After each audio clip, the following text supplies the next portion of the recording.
Ahoj, ahoj, vítejte u naší seznamovačky. Dneska jenom se mnou, s jiným, ale v příštím challengeu budete mít i jinýho, ještě jednoho. A ten půjde maximálně jindy, protože tentokrát to moc nevyšlo, že už to natáčíme docela hodně pozdě a tak jsme se na to vyprdli, aby to, že už musel jít spát nebo tak něco, nebo něco dělat. A tak jsem se rozhodl,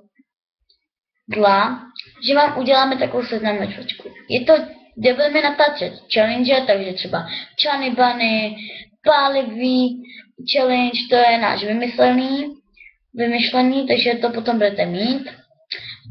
Potom nějaký věci ještě, vždycky nějaký ten challenge natočíme, 100%.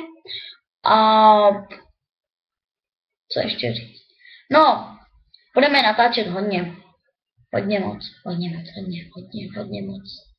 No, nějaký challenge, který si vždycky najdeme, tak když to uděláme, nebo nějaký vymyslíme, natočíme, takže nemusíte se bát, že nebudete mít challenge.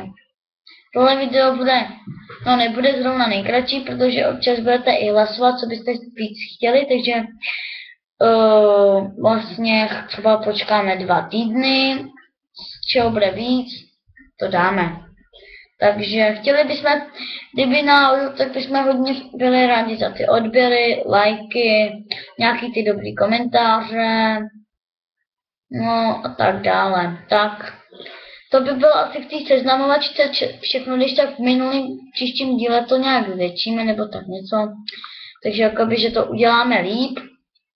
Tam seznámíte ještě s ostatníma, když tady budou, takže čau.